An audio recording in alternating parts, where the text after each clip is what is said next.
ये जो ये मृत्युभोज आंदोलन के नाम से अभी एक लहर सी चल पड़ी है, सरकार के आदेश के की ओट में कुछ लोग कानूनी कार्रवाई करके मृत्युभोज को रोकने के लिए प्रयास कर रहे हैं। तो उन पर जो सवाल खड़े हो रहे हैं, सबसे बड़ा सवाल है शोक सभा में बैठने आने वाले लोगों को, जिनमें से कोई भूखा है, भाई वे कोई भूखे हैं, तो उनको भोजन करवाना कहाँ गलत है? वो वापस भूखे कहाँ जाएंगे, कैसे घर पहुंचेंगे, ये सारी चिंता इन सवालों में प्रकट की गई है। तो उसी विषय पर मुख्य रूप से और कुछ सवाल मैंने अपनी टाइमलाइन पर आज डाले थे उसी से संबंधित, उन्हीं पर अपन चर्चा करेंगे। तो पहला सवाल है, शोक सभा में बैठने आने वाले लोग भूखे होते हैं, उन्हें भोजन करवाना कहाँ गलत है? उनमें से जो लोग भूखे होते हैं केवल उन्हीं को भोजन करवाने की बात है। तो ये पूछा जाना चाहिए कि आप में से कोई भूखा है क्या? भूखा है वो जाके भोजन कर लें, और भूखे नहीं है वो चलो अपनी गाड़ी में बैठो। ये सवाल नहीं पूछा था। तो उल्टा जो कहते हैं कि मैं खाना खा के आया हूँ और उसको खींच रहे हैं बहुत सारे लोग, नहीं खाना ही पड़ेगा यहाँ तो थोड़ा ही खाओ, बोले यहाँ खाना बहुत जरूरी है। जैसे यहाँ कोई इसमें देखो, एक तरफ रो रहे हैं मर गया चाहे कितने भी साल का मरा हो, यहाँ पर खाना बहुत ही जरूरी है, कंपलसरी माना जाता है। और इस कंपल वो क्यों कर रहे हैं? वो लोग कर रहे हैं जिनको खुद को खाना है। वो कहते हैं फिर हम क्या कैसे खाएंगे? आपके बहाने से तो हम खाते हैं, आप लोग अगर खाने से इनकार करोगे हम लोग यहाँ कैसे खा पाएंगे? इसलिए वो अपने लिए मजबूती रखते हैं और उनको खिलाने का प्रयास करते हैं, मेहनत करते हैं और बड़ी लगन से लगे रहते हैं दिन भर कि लोगों को खिला देना है, कोई भूखा नहीं जाना चाहिए। अगर वो खाया हुआ है तो उसको खिलाओ, भूखे की तो बात ही खत्म हो गई। लगभग प्रत्येक व्यक्ति वहां कहता है कि मैं खाना खाया हूँ, फिर भी उसको पकड़ ले। हालांकि कुछ लोग तो आराम से रवाना हो जाते हैं, कुछ लोग ये भी जानते हैं कि यार फालतू अभी कोई बड़ा झगड़ा खड़ा हो जाएगा अगर कहेंगे कि रोटी खा के आए, इससे अच्छा कि इनके साथ निकल जाए, फालतू बवाल क्यों मचाएं। परंतु जो ये बात कहते हैं, जो इनका मुख्य सवाल है, हाँ गलत है। हम कहते हैं कि अगर कोई आदमी ऐसा है, इतनी सरकार की तरफ से होने के बावजूद, चारों ओर शिकायतों के बावजूद भी भूखा आने आता है और यही खाना चाहता है, तो उसके लिए आप कोई व्यवस्था इधर उधर पड़ोस पड़ोस में पूछो, उसको पूछो पहले तो, क्या आप में से कोई भूखा आ गया? अगर कोई भूखा है तो वो फला जगह उसके घर पे जाके खाना खा ले। उस आदमी ने कह दिया कि कोई भी आपके भूखा है तो मेरे घर पे उसको भेज देना, ये व्यवस्था हो जानी चाहिए। मृत्युभोज के दायरे में भी नहीं आएगा, किसी दूसरे के घर पे जाके वो रोटी खा ले। अपने गांव में आया है और भूखा आ गया बेचारा, पता नहीं किस वजह से आ गया है, उस आशा में उस अपेक्षा में आ गया होगा कि यहाँ तो रोज मिलता है, कैसे भी आ गया। तो अब ये सवाल पूछा जाना चाहिए कि भाई क्योंकि कोरोना और ये मृत्युबोध अधिनियम और चारों ओर इतना हो हल्ला मचा रखा है, सैकड़ों शिकायतें अब तक हो चुकी है राजस्थान में। तो इतनी शिकायतें और इतनी कुछ होते हैं, बेचारे घर वाले कैसे व्यवस्था करेंगे तुम्हारे खाने के लिए? उनके दिक्कत हो रही है, वो कानून की दिक्कत में आ रहे हैं, वहां का सरपंच पटवारी उनको समस्या हो रही है। तो कोई भूखा आ गया चलो कोई बात नहीं, अगर कोई भूखा है तो यही प्रश्न पूछा जाना चाहिए उस सभा में। सभा में अगर नहीं पूछते हो तो अलग बुला लो उनको कि आप में से कोई भूखा आ गया क्या? भूखा आया तो चलो मैं आपको रोटी खिला दें ताकि आप भूखे वापस जाओगे, ये बात ठीक नहीं है। और भूखे नहीं आए हो तो अब जो जो भूखे नहीं आए वो तो गाड़ी में बैठो, बाकी इनको मैं खाना खिला के ले आता हूँ, तब तक आप इसका इंतजार करो। और जो भूखे नहीं आए उनकी कोई दिक्कत नहीं। तो यहाँ जैसे भी जो ग्रुप आता है उस ग्रुप में पूछ लिया जाए, वहां बड़ी भीड़ में नहीं पूछो, अलग ले जाके पूछो। हालांकि भीड़ इकट्ठी करने का भी लॉकडाउन में प्रावधान नहीं है, परंतु अलग लेकर ले जाके उससे पूछो कि भैया आप में से कोई भूखा आ गया क्या? भूखा आया तो ये व्यवस्था है हमारी। चलो अ, अब ये जैसा देखा जा रहा है कि क्योंकि प्रत्येक आदमी खा रहा है, इसका मतलब माना कि शोक सभा की वजह से भूख अधिक लगती है लोगों को। ये भी हो सकता है कि शोक सभा में जाते हैं वहां भूख ज्यादा लगती है। तो मेरा एक सवाल है कि जब 30-40 साल से कम उम्र का कोई मरता है तो मृतक के घर बैठने जाने पर वो लोग खाने की अपेक्षा नहीं करते हैं, अपने घर से खा के आते हैं या वापस खा के चले जाते हैं। तो वो उनमें से कोई भूखा आदमी वो घर पर कैसे पहुँचता होगा?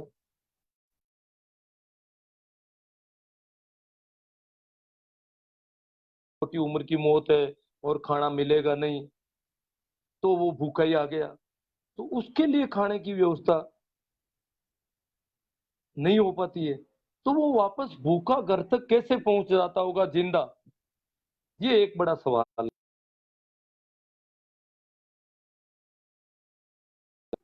आज प्रॉब्लम है नेटवर्क की, काफ़ी लग रहा है।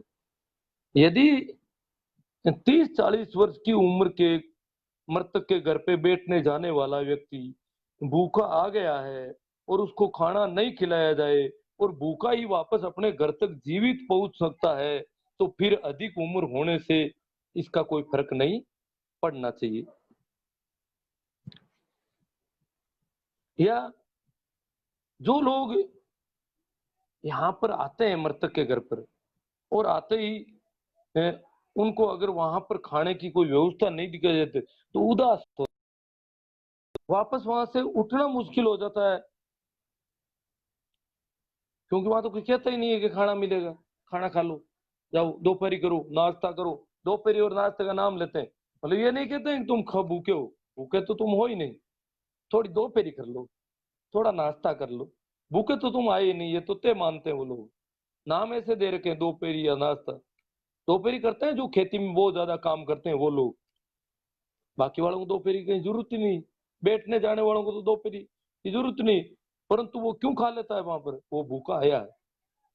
हाँ, तो जब मृतक की उम्र कम होती है तो वो भूखे ही वापस जाकर के गाड़ी में कैसे बैठ जाते होंगे, ये भी एक बड़ा सवाल है। क्योंकि ज्यादा उम्र के वाले में वहाँ खाने की व्यवस्था नहीं हो तो उनको उनका उठना मुश्किल हो जाता है वहां से बिना खाए पिए, और बाहर निकलना और भी मुश्किल हो जाता है। उम्र वाले के घर से कैसे निकल जाते हैं? अधिक उम्र वाले लोगों के घरों पर सांत्वना देने वालों की भीड़ पड़ती है, बहुत ज्यादा। उसी परिवार में अगर दादा बेटा है और पोता मर गया और उसकी उम्र 30 वर्ष से कम है, मान लो 40 से कम में भी कई लोग नहीं करते हैं, कई थोड़ा बहुत करते हैं, दोपहरी की मनुवार कर देते हैं। जो ज्यादा कम है उम्र का मामला अलग अलग है। जैसे मध्य प्रदेश तो भी छत्तीसगढ़ में और मध्य प्रदेश में जो लगे 20 वर्ष के भी खिलाना पड़ता है, नहीं खिलाते हो तो बड़ी यूं अड़चन हो जाती है लोगों को। तो अलग अलग इलाकों में अलग पर मैं उनसे बात करता हूँ कि बड़ी उम्र के हिसाब से भीड़ ज्यादा क्यों बढ़ जाती है? पर भीड़ ज्यादा सांत्वना, क्या सांत्वना की जरूरत कम उम्र की मौत पर नहीं होती है? कायदे से कम उम्र का कोई आदमी मरता है तो सांत्वना की ज्यादा जरूरत होनी चाहिए, ये माना जाता है। परंतु सांत्वना देने वाले वहां पर ज्यादा जाते हैं जहां बड़ी उम्र का मरा है, वहां पर धरना ही दे देते हैं, वहां से जाते ही नहीं निकल के वापस। तो ये भीड़ कम ज्यादा क्यों पड़ती है? और वहां पर कम उम्र के मृतक के घर पर सांत्वना देने के लिए कम क्यों जाते हैं लोग? बड़ी उम्र का हो तो दूर दूर से गाड़ियां आने लग जाती है, छोटी उम्र का हो तो फिर बहुत बहुत नजदीकी रिश्तेदार वही दो दो तीन तीन जाते हैं और वापस भाग दौड़, वो भी ज्यादा संख्या में नहीं जाते हैं, वहां ज्यादा संख्या में जाते हैं। क्यों? वहां लोगों को इधर अरे चलो अरे ये बूढ़ा है कि वहां से इकट्ठे करके ले आते हैं वो लोगों, और वो भी आते हैं खाएंगे, ये क्या है?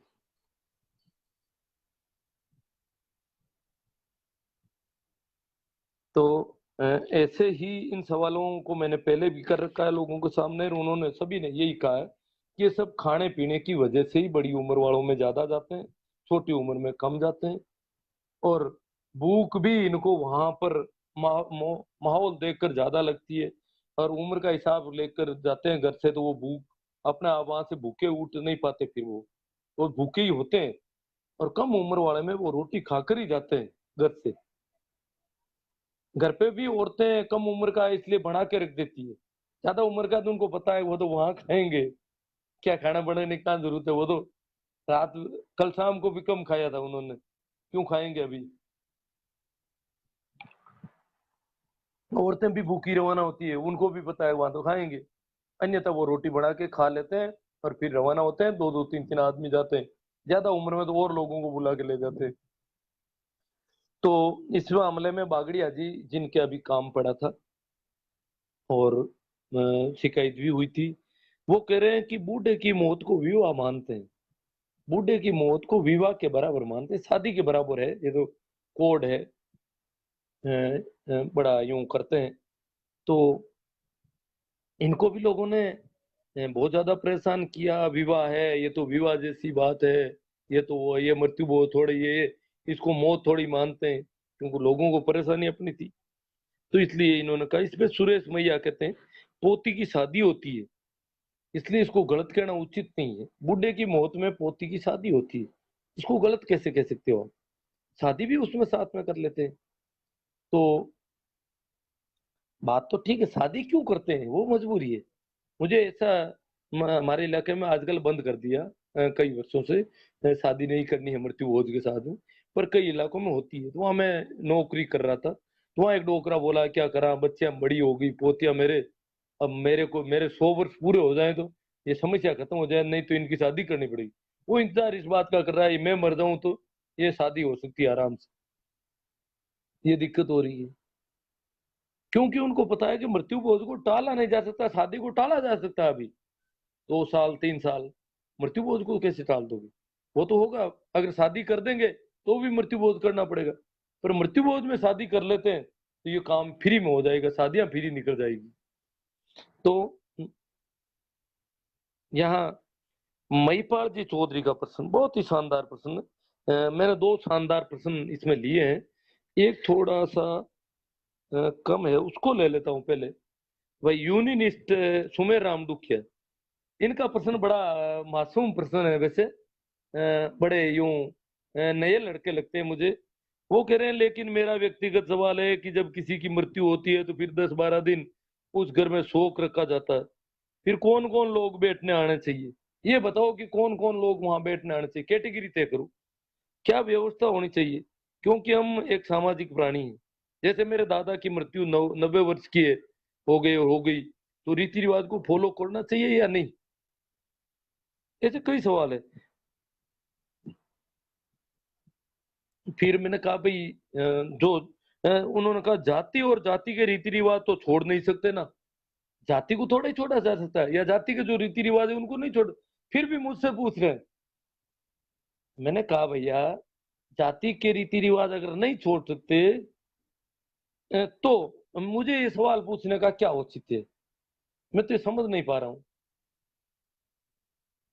सबसे पहला अगर आप छोड़ना चाहते हो, मेरे सवालों के हिसाब से कुछ करना चाहते हो, मुझे सवाल पूछ रहे हो और कुछ करना चाहते हो, तो उन जाति वाले लोगों को और इन रीति रिवाजों इनको बाहर निकालना होगा उठा करके कि भैया चले जाओ, रहना है तो इन शर्तों पर रहना पड़ेगा, नहीं तो यहाँ नहीं रहना है, बैठना ये तो हमारी है नहीं। जाति को नहीं छोड़ सकते, मैंने कब कहा जाति को? जाति के रीति रिवाज नहीं छोड़ सकते, ये तो बड़ी मुश्किल का मामला है। रीति रिवाज नहीं छोड़ सकते तो उन रीति रिवाजों के हिसाब से आपको करना होगा। कौन कौन बैठने आने चाहिए, ये वो रीति रिवाज और वो पर्टिकुलर आपके वहां का माहौल तय करेगा, मैं तय करने वाला कौन होता हूँ? ये तो अलग अलग जगह पर अलग अलग रीति रिवाज है। तो सवाल वैसे ही खराब हो गए सारे, कौन कौन बैठने आना चाहिए, क्या व्यवस्था होनी चाहिए, ये तो वो लोग तय करेंगे, मैं कैसे तय करूंगा? अगर मुझे तय करवाना है तो उन लोगों को इनकार करो कि भैया ये बात है, अन्यथा आपकी बात नहीं मान सकता मैं, अब मैं ऐसे तो करूंगा, ऐसा उनको कहेंगे। और वो आपको जाति से बहिष्कृत भी कर सकते हैं, कोई बड़ा कदम भी उठा सकते हैं। इतनी अगर हिम्मत हो तो कुछ सवाल हो सकते हैं, बाकी तो कोई सवाल ही नहीं है। कौन आने चाहिए, कब तक आने चाहिए, क्यों आने चाहिए, क्या हरिद्वार जाना चाहिए या नहीं, अस्थियां डालनी चाहिए या नहीं, सिंपल साग सब्जी बनानी चाहिए क्या, सिंपल साग सब्जी? तो भैया हमने कहा भाई सिंपल साग सब्जी तो हमने पहले देख रखा है या की थी, जहां भी सिंपल साग सब्जी हुई वहां उस पे एक बहुत बड़ी शिकायत कि मुंह जल गया मिर्ची की वजह से, कोरी मिर्ची खाई, मीठा मुंह नहीं हुआ तो मिर्ची खाई। रोज घर पे मिर्ची खाते हैं, सब्जी खाते हैं, मिर्ची भी खाते हैं, पर वहां मुंह जल गया, सब सुसाड़ कर। फिर दूसरी बात, ये सिंपल भोजन है वो लोगों ने ज्यादा खाया। मीठा भोजन तो इतना खा नहीं सकते, उसमें ज्यादा चीनी डाल दो तो भी थोड़ा बचाव हो सकता है, कुछ और है। पर सिंपल भोजन में ये शिकायत रही कि 10-10 क्विंटल की आटे की पूड़ियां खा गए लोग बहुत जगहों पर। हमारे इलाके में जब हुआ था ये, कई जगह पुलिस आई, प्रशासन और पुलिस वाले भी उस समय, क्यों वो कानून के हिसाब से पालना नहीं कर, वो कह रहे थे आपके समाज ने क्या तय किया वैसा हम करवा देंगे। तो वो तय किया सब्जी पूड़ी होनी चाहिए, मिठाई नहीं होनी चाहिए। तो पुलिस वाले सब्जी पूड़ी के लिए उनको छूट देते थे। कानून में प्रावधान नहीं है सब्जी पूड़ी का, फिर भी वो कहते सब्जी पूड़ी भले ही कर लो। पर सब्जी पूड़ी 20-20 क्विंटल आटे की सब्जी पूड़ी खा जाते थे। तो लोगों ने ये बवाल मच गया कि वहां 20 क्विंटल की खाई, वहां 20 क्विंटल की खाई, ये तो महंगी पड़ती है, मिठाइयों से भी ज्यादा महंगा पड़ता है चौदह। बहुत ज्यादा खाते हैं लोग, आते भी ज्यादा है, सब्जी पूड़ी होती है आते भी ज्यादा है, सूसाड़ भी ज्यादा करते हैं, खाते भी ज्यादा है। बड़ा गजब के लॉजिक थे, गजब के यूं उठ गए थे मामले। तो भैया आपके तो अब मैं बहुत शानदार सवालों को लेना चाहता हूँ, ज्यादा लोग जुड़ गए। भाई महिपाल जी चौधरी का प्रश्न है, बहुत अच्छा प्रश्न है। प्रश्न है कि जब 25 साल से छोटे स्त्री पुरुष की मौत की बैठक में जाने वाले वहां सादे भोजन के लिए लार टपकाते हैं, वहां पर कहते हैं भाई सादा भोजन भी। वो जाने वाले कहते थे यार थोड़ी घनी रोटियां तो था न करनी, कोई मैंने भूखा या वो उनको अगर ज्यादा उम्र के व्यक्ति के घर पे बैठने जाते हैं और उनको वहां कुछ भी नहीं खिलाया जाता है इवन, क्योंकि वो रोज खाते रहे, तो वो क्या है कि वहां से वो महिलाएं वो घर पे खाना ही नहीं बनाते कि वहां तो जाएंगे तो आज खाना किस बात का बनाए, इस प्रकार वो भूखे आ जाते हैं। अब बेचारों की दिक्कत होती है, दोपहर हो गई, दोपहर तक भूखे हैं, बड़ा मुश्किल से उठा जाता है। बाहर आने तक जो साथ में मिलता है या दूसरा हो तो उसको कह भी देते हैं यार तो मरगा रोटी तो करते नहीं था ना, हाग रोटी तो मैंने कहला एवड़ा भूखा थे। अब बनता है अब घर जावा पच, अब वापस घर जाएंगे फिर रोटी बनाई जाएगी, वो तो और ही मुश्किल। फिर वो कहते हैं आपको रोटी तो कर देनी चाहिए, अब भूखे जाएंगे ये लोग जितने भी आ रहे हैं। ये बात बहुत गलत, कौन है यहाँ करने वाला, ये बहुत गलत कर रहे हो आप लोग। सब्जी रोटी कर देनी, मीठा नहीं करते हो तो भोजन ज्यादा मीठा या नहीं करते हो, कम से कम सब्जी रोटी करके और लोगों को खिलानी चाहिए थी आपको, ये इस प्रकार वो कहते हैं। तो उन लोगों के लिए कहते हैं महिपाल जी चौधरी कि 25 साल से छोटे स्त्री पुरुष की मौत पर बैठक में जाने वालों को वहां सादे भोजन के लिए लार टपकाते हैं, सादे भोजन के लिए भी लार टपकती है उनके। तो बड़ी उम्र की मौत पर क्या, तो बड़ी उम्र माते तो बड़ी, उसमें वहां तो मिठाई खाएंगे वो, क्या बड़ी उम्र के की शोक सभा में, बड़ी उम्र के व्यक्ति की शोक सभा में श्रद्धांजलि प्रकट करने जाने पर ज्यादा भूख लगती है। बड़ी उम्र वाले के श्रद्धांजलि प्रकट करते हैं तो उनको भूख कुछ ज्यादा लगती है क्या, छोटी उम्र में वो आशा ही नहीं, अपेक्षा ही नहीं करते, तो बड़ी उम्र में क्यों करते हैं। और बड़ी उम्र में श्रद्धांजलि प्रकट करने में भूख ज्यादा लगे, बड़ी उम्र में श्रद्धांजलि प्रकट ही नहीं करते, दूर से बड़ा कड़वर हो गया यूं, मुंह भी उदास करना पड़ता है, रुआ सा होना पड़ता है, काफी एक्टिंग करनी पड़ती है, तो वहां तो भूख लग भी सकती है, पर इनको बड़ी उम्र में ज्यादा भूख लगती है। अब बहुत ही अच्छा सवाल, और भी सबसे टॉप का सवाल, और मेरे ऊपर बहुत ज्यादा सवाल है वो व्यावहारिक रूप से प्रभु जी चौधरी का, बहुत टैलेंट के हिसाब से बड़े यूं सवाल किया है कि बहुत गहरे शब्दों को उन्होंने काम लिया है, गहरी वेदना के साथ, गहरी संवेदनशीलता के साथ उन्होंने बहुत ही अच्छे कमेंट किए हैं। उनको मैं लेना बहुत जरूरी समझता हूँ। मैं तो चाहता था इन पर एक पूरा लाइव हो जाए, पर मैं इसी में ले लेता हूँ। तो इन्होंने लिखा है कि गुरु जी आप और जेठाराम जी मृत्यु भोज के सबसे ज्यादा विरोधी थे। ये प्रभु जी चौधरी ने लिखा है। ये एक तरह से सही है, जेठाराम जी तो अभी भी मृत्यु भोज की बहुत खिलाफत कर रहे हैं, करते करते आ रहे हैं। मैं पहले किसी जमाने में विरोधी था, अब विरोधी नहीं हूं। किसी को ये भ्रम हो कि मैं मृत्यु भोज का विरोधी हूं तो ये निकालते हैं। मैं तो ये सरकार ने ऐसा किया है, लॉकडाउन का है, बहुत सारे लोग कुछ करना चाहते, मैं इसमें थोड़ा कर रहा हूँ। बाकी विरोधी नहीं, जो खा रहे हैं उनसे मैं राजी हूँ, जो खिला रहे हैं उनसे भी मैं बहुत राजी हूँ, किसी से नाराज नहीं, तो विरोधी कैसे हुआ? इसलिए मुझे विरोधी नहीं ठहराया जा सकता। ये सिर्फ भ्रम होता है जो विरोधी होते हैं उनको हो सकता है। लेकिन आप अपने घरों पर पूर्ण रूप से इसे बंद नहीं कर पाए। इन्होंने मेरे ऊपर ये आरोप लगाया कि आप अपने घरों पे इसे पूर्ण रूप से बंद नहीं कर पाए। तो मैं तो मेरी तरफ से जवाब दे सकता हूँ। जेठाराम जी ने जेठाराम जी ने कहा प्रशासन ने बहुत अच्छा सहयोग दिया, प्रशासन के सहयोग से कुछ काम ठीक हुआ। फिर भी आप कह रहे हो उन्होंने वो बंद नहीं कर पाए, हो सकता है कुछ बंद करने में कमियां रह गई हो। अ, हालांकि वो पोस्ट भी उन्होंने मिटा दी, कई पोस्ट है जेठाराम जी की अभी वापस नहीं दिख रही है। उन्होंने इन खाने वालों पर भी आरोप पोस्टों में लगाया, मृत्यु वो अपनी माँ के 12 दिन होने के बाद, माता जी के बाद में भी वापस वो फिर पोस्ट काट देते हैं। नाराजगी भी उनको परेशान बहुत किया गया, ऐसा मुझे लगता है। और प्रशासन का सहयोग भी उन्होंने माना है थोड़ा बहुत, और वो विरोधी भी थे। मैं विरोधी नहीं था, और मैंने बंद करने का कभी कोई प्रयास नहीं किया मेरे घर पे।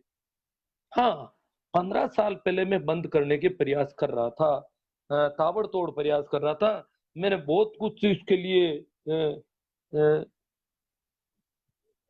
चुनौतियां ली थी, बहुत कुछ मेरा नुकसान हो जाए इसको भी मैंने झेलने का प्रयास किया था, भले ही कितना ही नुकसान हो जाओगे बंद करके छोड़ना है। माहौल बना था, हजारों लोगों की मीटिंग में निर्णय हो गए थे, काफी लोगों का साथ था, संग साथ था। अब सरकार पर प्रेशर बनाएंगे ये हमने तय कर लिया था। और मैं आज भी मानता हूं, तब भी मानता हूं, और भी मानता रहूंगा कि सरकार के सहयोग के बिना समझबूझ से कुछ नहीं, समझाइश से हो तो हजारों आदमियों की मीटिंगों में समझाइश हुई है, सबने हाँ भरी है। अगर वहां पर कोई लाके मिठाइयां रख देता और उनसे पूछते ये मिठाइयां है, एक तरफ मिठाइयां है, एक तरफ ये हाँ भरते हो, वो मिठाई नहीं खाओगे, तब पता चलता। हमने तो वहां पर कोई मिठाई नहीं थी, ऐसे ही हाँ भरवा ली। फिर जब मौत हुई, वह अचानक उनको बड़ा अटपटा सा लगा, ये क्या सब्जी पूड़ी, ये तो नहीं बैठेगा। यहाँ तो ऐसी जगहों पर जब गए तब तो कुछ और खाया था। एकदम उनका मनोविज्ञान वो पुराना जग गया। तो समझा इससे ये कभी नहीं होगा, ये हमारा तय मुद्दा है। प्रशासन का सहयोग काम करेगा, और मृतक के परिजन प्रशासन से नाराज होंगे, प्रशासन बुलाने वाले से नाराज होंगे, सबको गाड़ियां निकालेंगे और उन लोगों से राजी होंगे जो करवाना चाहते हैं। और तब वो लोग जाकर के मानेंगे, और तब वो कहेंगे कि भाई इनको तो ये तो करना चाहते थे पर क्या करें, उन्होंने नहीं दिया, ये वो इस प्रकार से पुलिस आ गई, मामला बेटा नहीं, ये वो। अन्यथा तो वो वो चाहे पुलिस हमें समाचार करके किसी को समाचार करके पुलिस बुलाएंगे, तो भी उनको रहना पुलिस के खिलाफ पड़ेगा, ये नहीं पुलिस के पक्ष में खड़े हो जाएंगे। तो मैंने बंद करने का कोई प्रयास नहीं किया। मैं बता दूं मेरे बारे में, पहले भी बताया मैंने एक लाइव सेशन में, मेरे मदर एक्सपायर हुए। तो उस दिन उनकी थोड़ी तबीयत रात को खराब थी, पहले दिन तक वो खेत जा रही थी, काम कर रही थी। उस रात को खराब तबीयत थी, सुबह में कुछ गोली दवा दे करके और स्कूल चला गया था। स्कूल मेरे साथी अध्यापक जी का फोन आया घंटे भर बाद में कि सर मैं आज कहीं जा रहा हूँ, तो मेरी अवकाश स्वीकृत कर देना, और मैंने एप्लीकेशन भिजवाई है ये वो। अरे मैंने कहा भैया रुको, मेरी मदर की तबीयत ज्यादा खराब थी, मैं पूछ तो लूं घर पे कंडीशन क्या है, मुझे यहाँ से जाना भी पड़ सकता है किसी भी समय। तो पूछा तो पता चला कि उसी समय वो खत्म हो गई थी। मैं वापस आया घर पे, घर पे आके यूं जो भी घटनाक्रम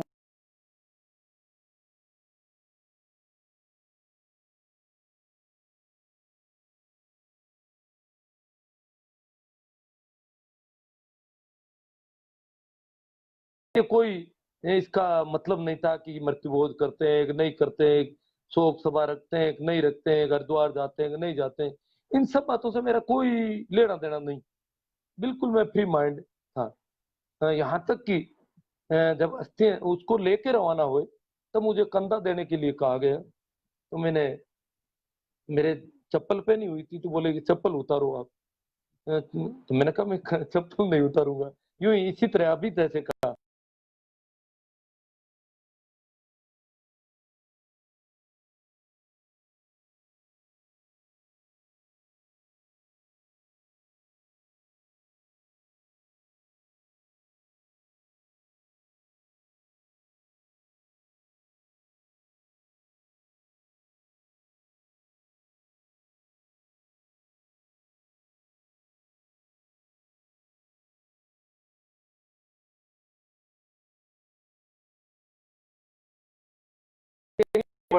इससे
परंतु उनकी दूसरी समस्या ये थी कि सभी बेटे पोते दूर दराज के कुछ और रिश्तेदार पति पत्नी का गठजोड़ा लगा के जाते हैं वहां तक। तो वहां दिक्कत हो गई कि भाई मेरी पत्नी भी जिंदा थी, उसके गठजोड़ा कौन लगाए। तो उन्होंने आके मुझसे कहा खुद ने कि क्या हरिद्वार चलना आज। मैंने कहा जाओ आप आराम से। वो आई मेरे पास, मैंने कहा आप जाइए।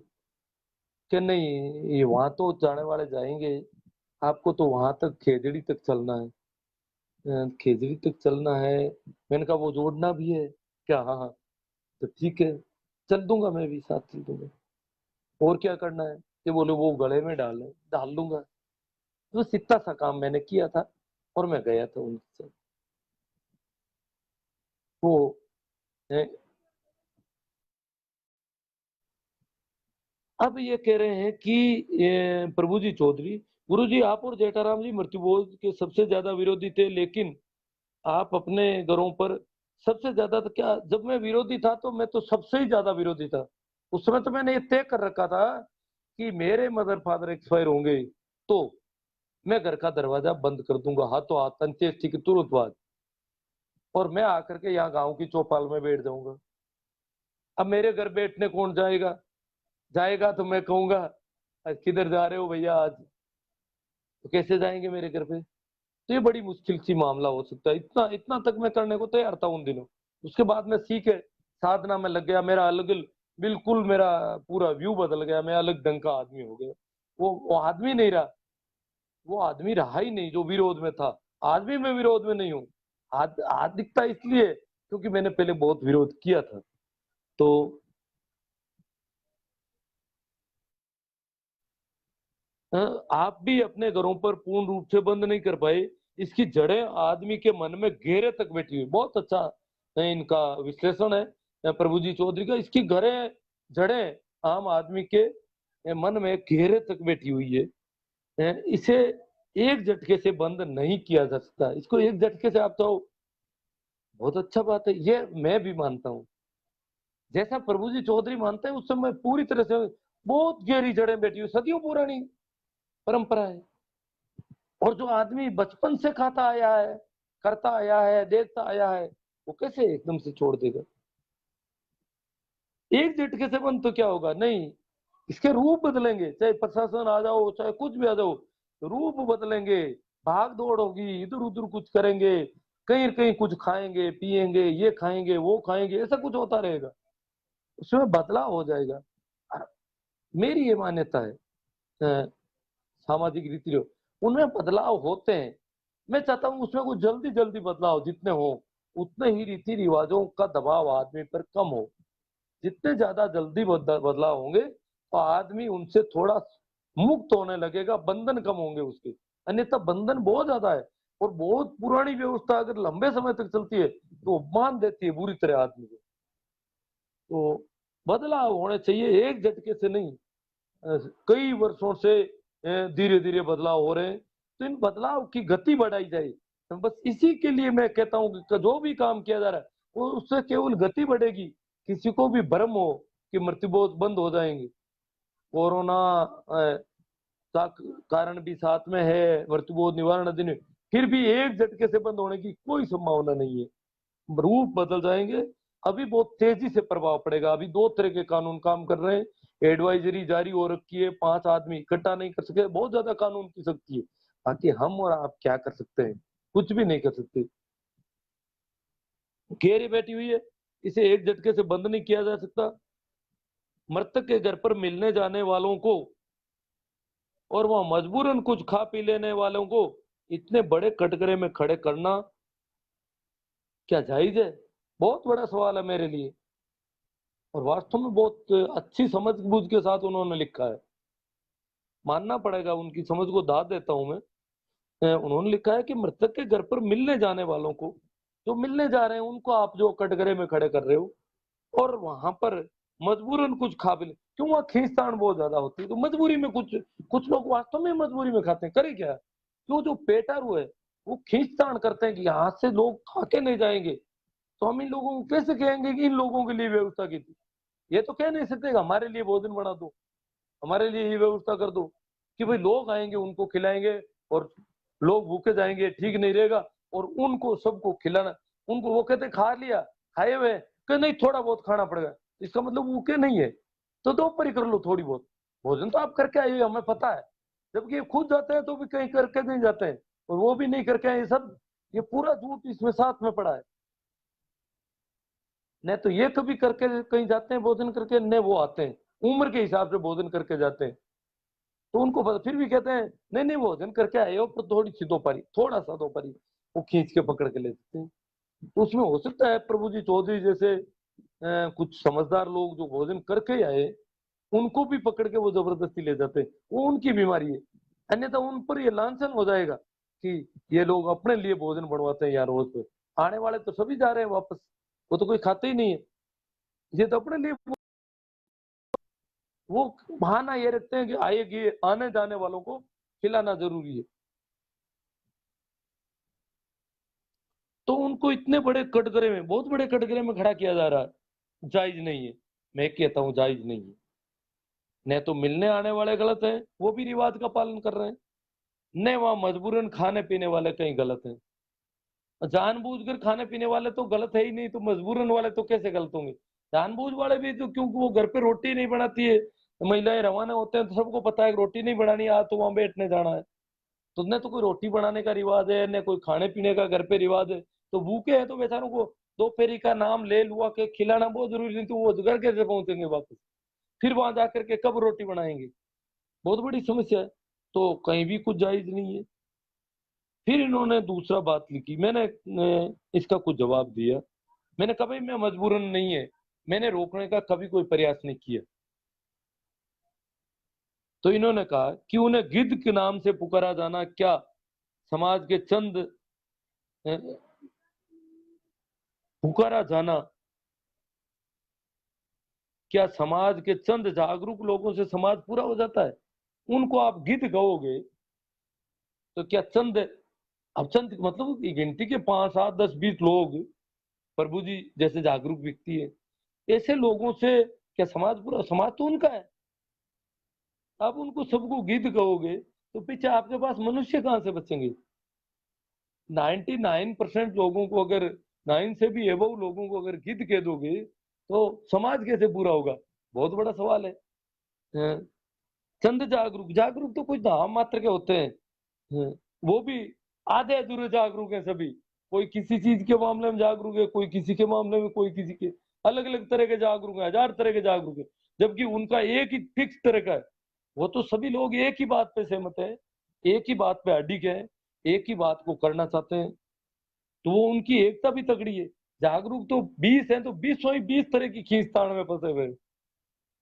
उनका तो कोई एक गुट भी नहीं है। कानून अपनी जगह, उन्होंने कहा कानून अपनी जगह, बात सही है, कानून अपनी जगह।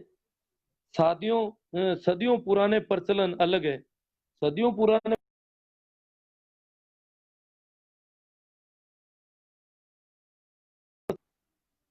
उन्होंने कहा कानून अपनी जगह है, ये सदियों पुराने प्रचलन जो है अलग है।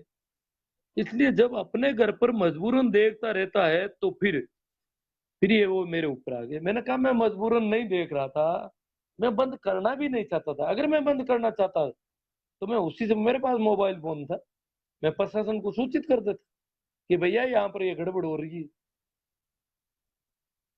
अब मेरे घर से ये अगर भाग करके दूसरे भाइयों के घर पे कुछ करना चाहते तो भी सूचित कर देता, प्रशासन को भेज देता, भाई मेरे घर से तो निकल लिए, वहां जाकर के कुछ करना चाहते हैं, ऐसा कुछ मैं नहीं करने देना चाहता। अगर मैं ऐसा चाहता था, पर मैं ऐसा नहीं चाहता था। मैं उनकी परिस्थितियां को जानता था और मैं अपनी मस्ती में मौज था, मैं मेरे आनंद में था, मैं साधना में संलग्न था। इसलिए मुझे कोई लेना देना नहीं था उससे।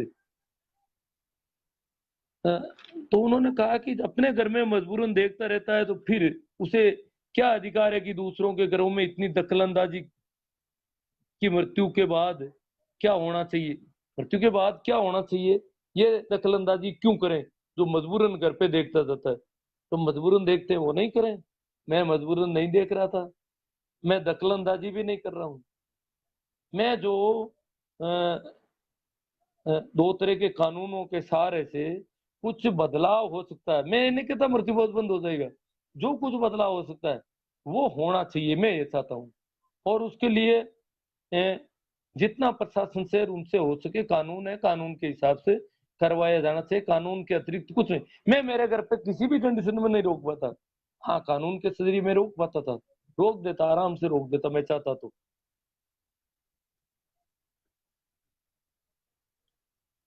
इसकी रूपरेखा किसी के पास नहीं, हाँ मृत्यु के बाद क्या होना चाहिए इसकी रूपरेखा किसी के पास नहीं है।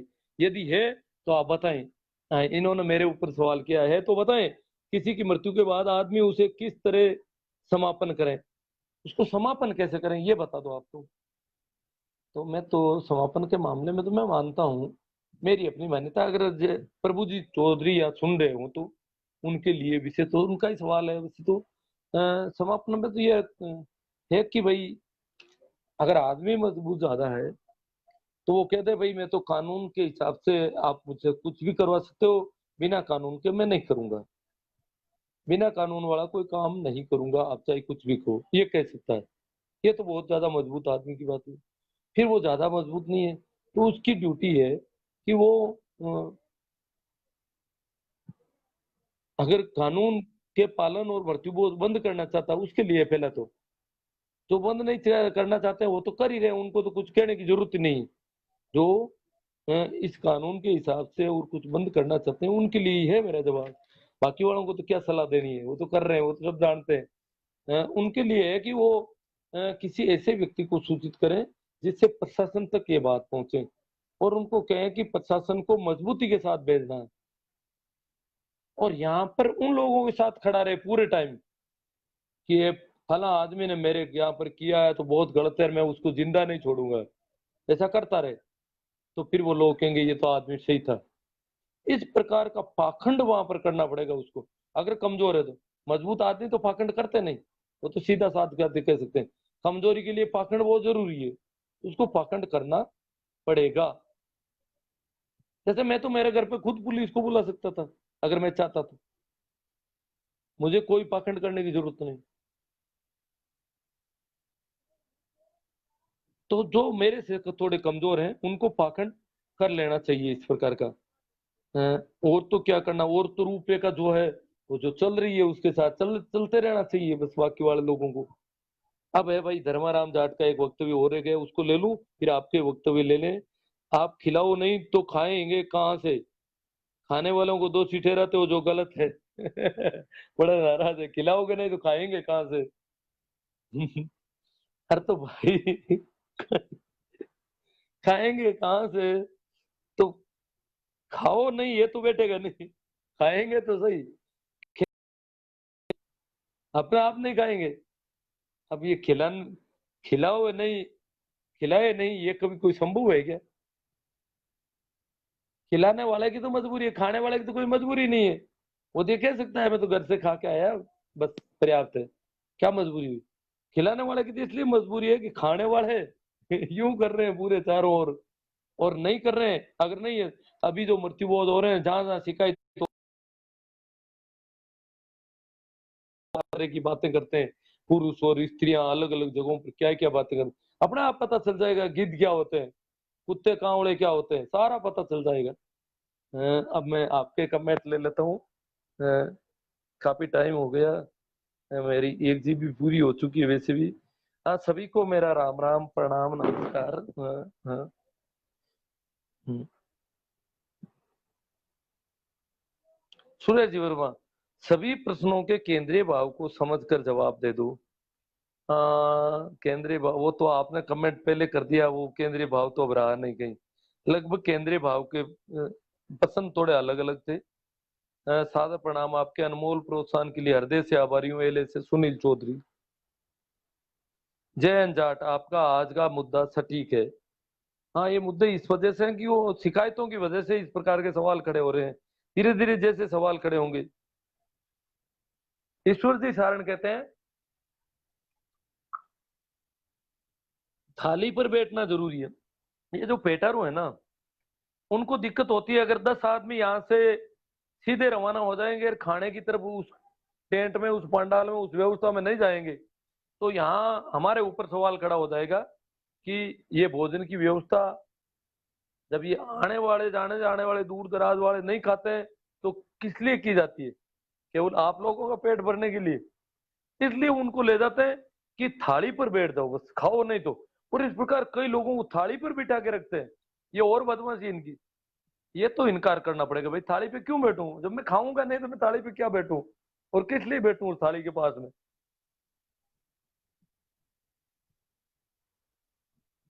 देवीलाल जी गोदरा, आज आपके रखे हुए तर्क भुक्कड़ों के लिए वज्रपात से कम नहीं है। हाँ, भुक्कड़ों के क्या देवीलाल जी, ये तर्क रखने हैं आपको शब्द को, कि भैया जब छोटी उम्र के घर वाले घर बैठने जाते हो, तुम खाना खा के क्यों जाते हो? और बड़ी उम्र के लिए घर पे खाना पहले दिन ही कम क्यों बनाते हो? ये इन पेटारू भुक्कड़ जो भी हैं वज्रपात से कम नहीं है। सुरेश जी सोलन की फूलन देवी पर लाइव प्रोग्राम रखे हैं, अब क्या जरूरत है? मुझे नहीं लगता है फूलन देवी व्यवस्था के खिलाफ खड़ी हो गई। बहुत मजबूत, बहुत कम स्त्रियां ऐसा कर पाएगी। भारत के इतिहास में एकमात्र इतने लंबे स्त्रियों पर अत्याचार आज भी बहुत ज्यादा हो रहे हैं। कहाँ कोई फूलन देवी नहीं दिखाई दे रही? आज भी बहुत ज्यादा बलात्कार हो रहे हैं। फूलन देवी तो एक अपवाद स्वरूप है एक तरह से। ये वो तो कोई पुरुषों से बहुत ज्यादा आगे थी स्त्री होकर के। और उस तो लाइव क्या करना है उस पर, कोई लगता नहीं, करने की जरूरत नहीं महसूस करता हूं मैं। हरजी राम मूंड रानी सर, इसका पूरा समाधान अपन को इस रीति रिवाजों को रोक लगा देना चाहिए। वही हो जाए तो पूरे घर से खून का रिश्ता है। वही जाए जो उस घर से खून का रिश्ता है। हाँ, वो लोग चले जाएं वहां पे और वापस आ जाएं। दूसरे भी सांत्वना, वैसे भोजन नहीं होगा तो सांत्वना वाले लोग तो कह रहे हैं अगर भोजन नहीं करोगे और मिठाइयां नहीं करोगे ना, तो दाह संस्कार में भी नहीं जाएंगे कोई। जला लेना घर वाले अकेले ही, फिर क्यों जाएंगे दाह संस्कार में? इतने नाराज हो रहे हैं जो ये पेटारू हैं, वो कह रहे हैं कि जला लेना, घर घर के ही जलाओ, क्यों लोगों को इंतजार करते हो? तब तो वहां लाश को लिए बैठे रहते हो 4 4 घंटे तक, लोग इकट्ठे हो जाए, पर फिर कहते हो खिलाएंगे नहीं। खिलाओगे नहीं तो फिर जलाएंगे, जलाने कौन आएगा? कोई नहीं आएंगे जलाने के लिए। आप इस प्रकार नाराज हो रहे हो, तो बैठने तो आने का सवाल ही नहीं है इनका। ये जो भीड़ पड़ती है ना ज्यादा उम्र वाले लोगों को, ये भीड़ बिल्कुल नहीं पड़ेगी। शीश राम जी, ये मील कह रहे हैं लगे रहो साहब बहुत खूब। हाँ लगा तो हूँ।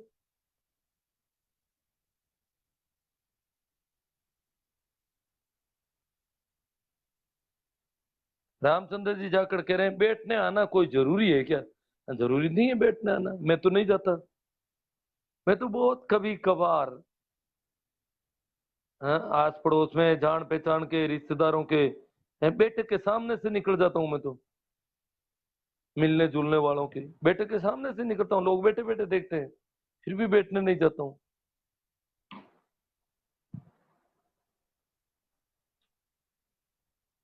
ज्यादा जरूरत ही कहाँ है, बहुत कम लोगों की बैठने की जरूरत है, इतने ज्यादा लोग जाने की कहाँ जरूरत है?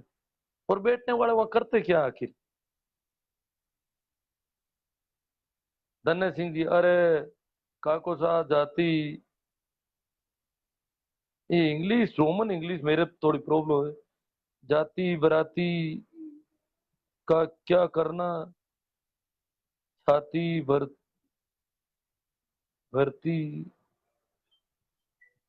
जाति भर्ती का क्या करना, छाती भर्ती बहुत चल रही है। जाट और राजपूत का क्या करना है, इतना झगड़ा बहुत होता है, जातिवादी।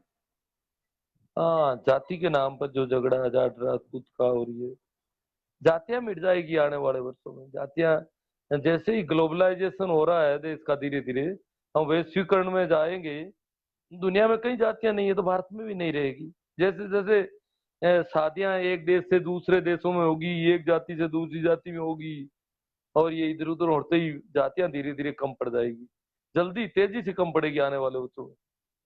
जितने शादियों का इधर उधर होना शुरू हुआ, कमजोर पड़ जाएगा ताना बाना। शौकीन वेरा राम राम सा मृत्यु बोझ, इस सोशल क्राइम, ये सोशल क्राइम है। You are right sir. हाँ चलो, समाज सुधार की पहल के लिए बहुत बहुत धन्यवाद। विकुनिया राम राम राम राम। वैसे तो मैं कोई समाज सुधारक नहीं हूँ, मैं सुधारने का प्रयास, मैं तो सिर्फ चर्चा कर रहा हूँ बस। ए यार बाकल बहुत अच्छा, चलो चलो चलो। फिर यार परस्पर एक दूसरे को गरीब करने के लिए गिद्ध भोज परवान चढ़ता है। हाँ, कोरा गरीब करने का तो नहीं कर, ये रिवाज छोड़ना नहीं चाहते थी ये। पंडित को प्रत्येक मौत पर 2,000 से 10,000 तक कमाने को कमाते होते हैं। हाँ, पंडित तो एक जगह का थोड़ा ही, हमारे यहाँ का पंडित कमाता है, हरिद्वार का पंडित कमाता है, पुष्कर का पंडित कमाता है, सभी जगह अलग अलग तरह तरह के कई पंडित कमाते हैं। मौत यूं ही दो तो फीस लगती है उनकी। छोटी उम्र के बच्चों के में पंडित नहीं कमाते बिल्कुल, ज्यादा उम्र होती है तो वो तो कमा लेते हैं फिर। चौधरी किशन से कहीं ऐसी जगह होती है क्या जहाँ जाना जरूरी है, और वहां बैठे चार पांच लोग खाना खाने के लिए बाध्य कर देते हैं। हाँ भाई, बहुत बढ़िया बात है इनकी। यही तो प्रॉब्लम है जागरूक लोगों के लिए। किशन चौधरी सिया कहते हैं कि कई बार हमें जाना जरूरी हो जाता है, जाना जरूरी हो जाता है तो परिवार के लोग रिश्ते में और जो भी। मेरे मैं थोड़ा अलग तरह का हूँ तो चलो कोई बात नहीं, नहीं जाता हूँ। जाना जरूरी है, ये बात सही है। और वहां बैठे चार पांच लोग खाना खाने के लिए बाध्य कर देते हैं, वो तो करेंगे ही, नहीं तो उनके ऊपर इल्जाम लगता है ये अपने लिए बनाया है, नहीं तो वो लगेगा कि इन लोगों के लिए बनाया है। वो उस घर को अपना समझ जाते हैं और बोलते हैं कि हमारे घर ही रोटी तो ने भाई को नहीं, और कहते हैं कि हमारे घर की रोटी भी आप क्यों नहीं खाते हो। तो इस प्रकार जो बातें होती है वो, अब कानून के अलावा कोई उपाय नहीं है वैसे। और आप कह सकते हो इसमें कुछ लोग बहानेबाजी करते आते हैं, हालांकि मैं तो कभी बहानेबाजी करता नहीं था, मेरी तो मनवार भी नहीं करते थे, क्यों मैं तो उस आंदोलन उग्र आंदोलन के बाद मेरी क्या मनवार करे। मैं तो बहुत ज्यादा शिकायतें कर चुका था उस समय तक, पूरा बदनाम हो चुका था, तो मुझे तो कोई कहता भी नहीं कभी गया तो भी। और अब पिछले कुछ वर्षों से कहीं जाता नहीं। हाँ, नेटवर्क वीक है आज, ये मुझे पता चल गया शुरू से ही।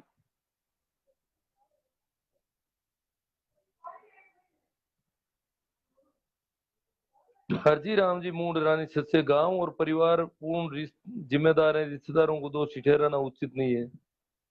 हाँ, रानी सर के मूड कहते हैं कि रिश्तेदारों को ठहराना उचित नहीं है, नहीं, दोषी तो हैं, दोषी ये नहीं हो सकता। वो मना कर सकते हैं, चाहे तो खाने खाने की मना वो कर सकते हैं आराम से, कि भैया हम तो खा के आए हैं, बस जा रहे हैं। कई जगहों पर करते हैं, जब उनकी बहन बेटी एक्सपायर होती है वहां, तो वो कोई भी खाते भी नहीं, पानी भी नहीं पीते हैं वहां पर। ये भी होता है कि हमारी बहन चली गई, बहन चल बसी, हमारा जवाई चल बसा, इसलिए वो पानी भी नहीं पीते उस गांव की सीमा में, कहीं पर भी दूसरों के घर पर भी नहीं पीते, इतनी रखते हैं। और वो दूर से पैदल भी आते थे तब भी नहीं करते थे, ऐसा करते थे।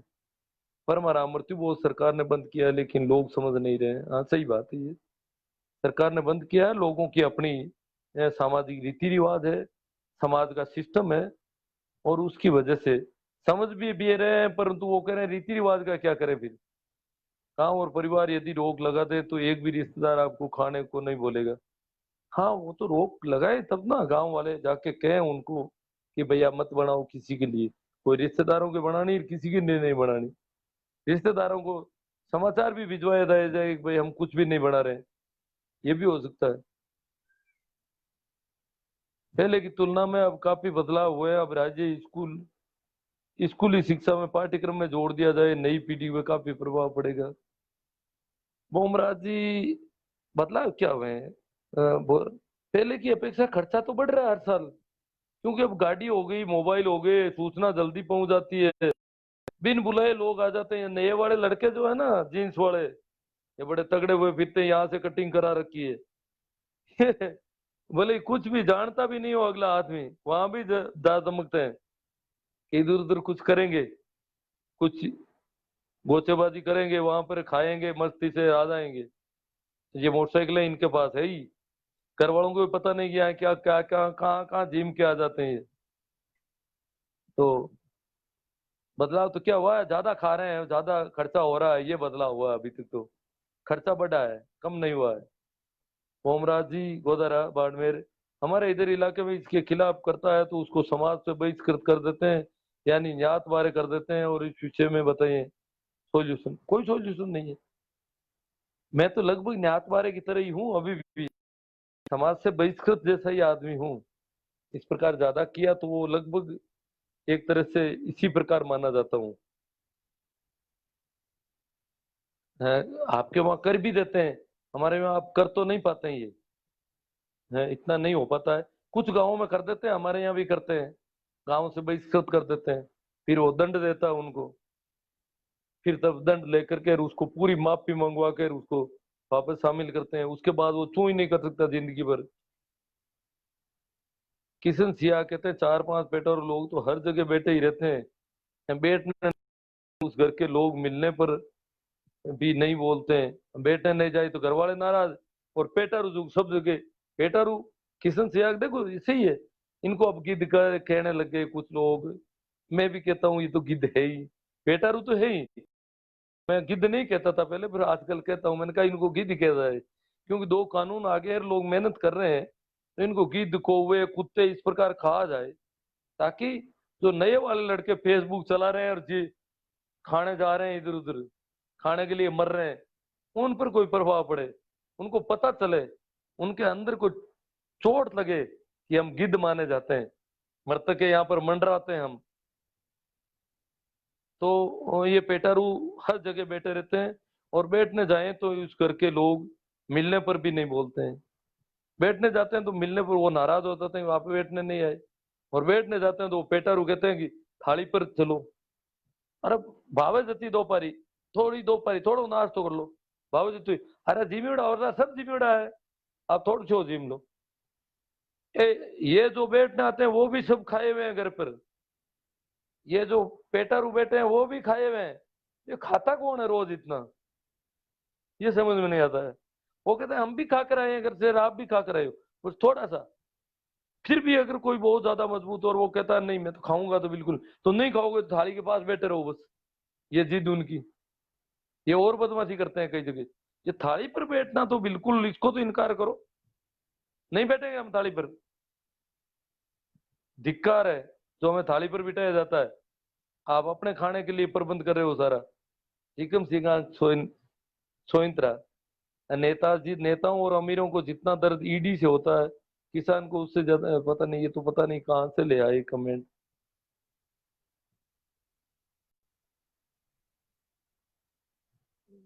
मूला राम जी मेरे को कहते हैं कोई खाना चाहता भी नहीं तो लोग जबरदस्ती घसीटते हैं, थोड़ा तो खाओ। क्या करें भाई, इनकार तो करना पड़ेगा मूला राम जी, कैसे भी समझो आप। घसीटते हैं, थोड़ा खाने का कहते हैं, ज्यादा खाने का कहते हैं। या तो किसी गुरु महाराज का स्थान का नाम ले लो, वहां जाते हैं, मना कर दिया। ये तांत्रिक भोपे ये मना करते हैं। या कह दो हम संतों की के स्थानों, कबीरपंथी ये सारे संतों में मना करते हैं ऐसा। कई जगह मना करते हैं, लोग मानते नहीं मना। तो मुझे मेरे गुरु महाराज ने मना कर दिया, इसलिए मैं नहीं खाता हूँ। राम से नहीं, कबीरपंथी ये करते हैं कि 12 दिन का नहीं खाना, पानी भी नहीं पीना चाहिए वहां पर। या तो पानी पीना बंद कर दो कि भाई मैं तो पानी ही नहीं पीता, कैसे खाऊंगा। यही कह दो वहां पर कि मैं तो पानी भी नहीं पीता यहाँ पर, ऐसा कह दो। ये बहुत अच्छा है। उस तो कह देता है ना वहां पे 50 आदमियों में, 100 आदमियों में, तो उसको नहीं ले जाते हैं। ये इतना सा कह दो आप, पानी में साथ में रखो, पी लो।